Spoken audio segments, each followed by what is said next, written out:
It arrives as a letter or a line on a statement. Your claim has been denied. This amount not covered. And in that moment, almost everyone does the same thing. They assume someone looked at their case, decided they didn't deserve it, and that's that. So they pay the bill, or they walk away from the care. Here's what the data says about that instinct. Giving up without even reading why is very often a mistake, because a denial isn't a verdict. It's the opening move in a process that usually has several more rounds, many of which you're entitled to, and a surprising share of which get reversed for the people who use them. Let me show you how it actually works. Start with what a denial actually is. It feels like a doctor at the insurance company weighed your specific situation and said no. In reality, it's often the output of a claim system processing hundreds of millions of transactions a year. More importantly, most plans are required to give you a way to challenge it, in stages. The exact rights depend on your plan type, which we'll get to. And the strangest fact in this entire topic is that almost nobody uses them. But first, you need to know which kind of no you're even looking at. Because there are two, and people confuse them constantly. So let's answer it like an operator. Why do claims get denied? And how does the appeal actually work, step by step? The whole thing comes down to three facts that don't fit together the way you'd expect. Denials are common, appeals are rare, and appeals often win. Hold those three in your head, because the gap between them is where all the leverage is. One quick note before we start: this is how the process works. It is not medical or legal advice for your specific situation. Let's go. First, the confusion that trips everyone up. There are two completely different things people call a denial.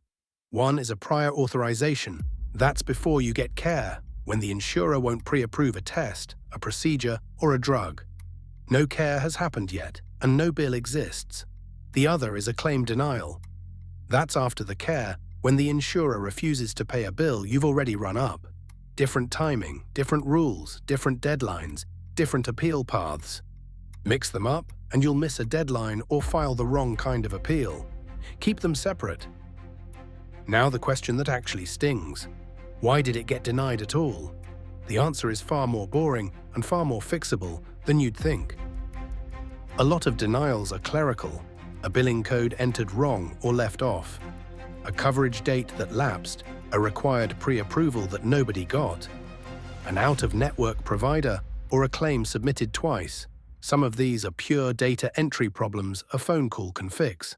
But be careful, a few of these, an eligibility gap, a missing authorization, out-of-network care, can also be real coverage rules, not typos. That's the crucial split. You cannot tell which kind of no you're holding until you see the exact reason in writing. So that's the first move.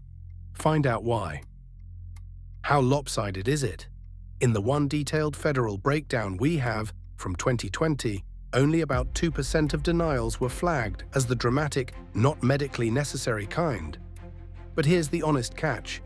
More than 70% were filed under a vague label called all other reasons, because insurers aren't required to say much more. That black box hides both simple typos and hard coverage exclusions, so we genuinely can't say most denials are fixable clerical errors. What we can say is that the scary medical judgment denial is the rare one, and the reason on your specific letter is the only thing that tells you which kind you've got. So why does that matter so much? Because of what people do next. This is where the real money is lost, not in the denial itself, but in what almost everyone does the second they read it. First, how common is this? On the Affordable Care Act marketplace, insurers denied about 19% of in-network claims in 2024, nearly 1 in 5, and that average hides a huge spread. Depending on the specific insurer, the denial rate ran anywhere from 3% to 36%. So denials are common and wildly inconsistent. That's fact one. Fact two, almost nobody fights back. On the marketplace, consumers formally appealed fewer than 1% of denied claims, fewer than 1 in 100. That exact rate is a marketplace number. Other programs differ, but the pattern of people reading the letter, feeling defeated and moving on shows up everywhere. That silence is the insurer's best friend, And as you're about to see, it's often an expensive mistake. Because here's fact 3. When people do appeal, a large share win. And I have to be precise about what that means. On the marketplace, about a third of the claim appeals that were filed got the denial overturned.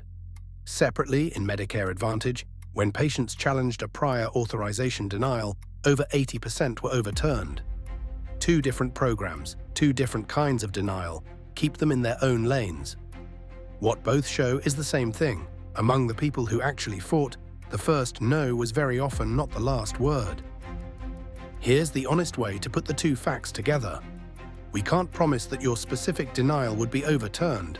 The win rates we have are measured among the people who chose to appeal, who may have had stronger cases to begin with. What we can say is this: when a denial is wrong or fixable, you only find out by reading the reason and, if it's worth it, challenging it. The people who never look never separate the fixable no from the final one. That's the real cost of the silence. So here's the ladder to check.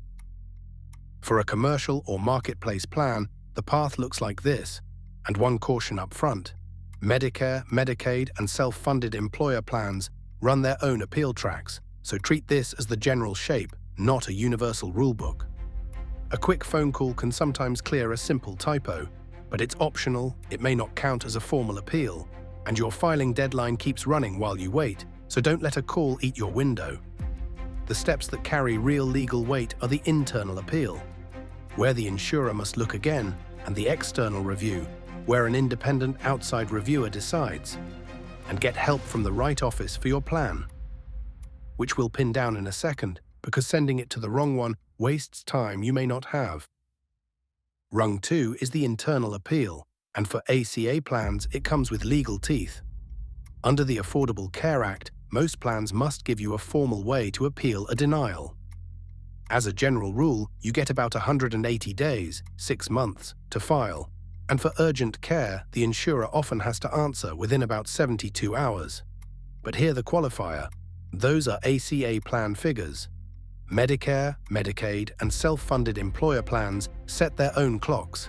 So don't trust my numbers over your paperwork. Your denial letter states the deadline that actually governs you. Put your reason in writing, attach anything your doctor will give you, and file before that window closes. If the internal appeal fails, you can usually reach the rung that actually scares insurers: the external review. An independent reviewer with no financial stake in your plan re-examines the case, and for the disputes it covers, mainly medical necessity and coverage calls, the decision is binding. 2 practical notes. You normally have to finish the internal appeal first, and there's a limited window to request the external one. So check your final determination letter for the deadline. How often does the outsider disagree? Pennsylvania, which publishes its numbers, overturned close to half of the external reviews in its recent program. A neutral reviewer, same file, reversing the insurer roughly half the time. That's not a rounding error. That's a pattern. Here is the number that stopped me. Federal investigators looked at Medicare Advantage denials for skilled nursing care. A nursing bed after a hospital stay. Among the denials that patients appealed, about 95% were overturned. 95. And only around 18% were appealed at all. Now I have to be careful. We can't prove every unappealed denial would have flipped too. The people who appealed may have had the strongest cases, but sit with the asymmetry. Of the cases that got a second look, almost all were reversed, while more than 8 in 10 never got that look. Even if only a fraction of those would have won, that is a staggering amount of care quietly written off. That gap is the beating heart of this episode. So what actually improves your odds on the way up the ladder? 4 things, none of which require a lawyer. First, get the exact denial reason in writing. You can't rebut what you can't see. Second, add a short letter from your doctor explaining why the care was needed. A clinical voice on your side changes the file. Third, quote your own plan documents back at them. If your policy covers it, cite the page. And fourth, escalate through the right channel for your plan. For a commercial or marketplace plan that can be your state insurance department. But Medicare, Medicaid, and self-funded employer plans route elsewhere. So use the office named in your letter.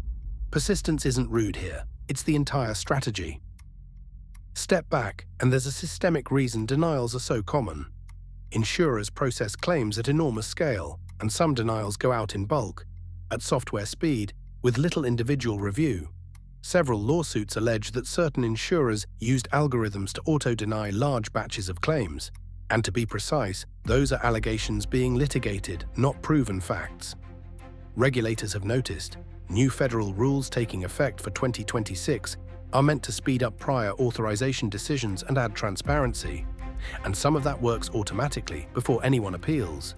But the part that protects your specific denied claim still depends on you noticing and pushing back. The system reforms the assembly line. You're still the one who has to check your own package. Which brings us back to that letter on your kitchen table, the one that felt like a verdict. It was never a verdict, it was a starting line. So hold the three facts together one last time. Denials are common, and often, though not always, fixable once you see the reason.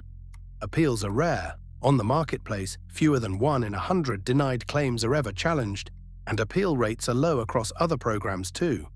And among the appeals people do file, a large share win, a third of marketplace claim appeals, and far higher in some Medicare Advantage categories.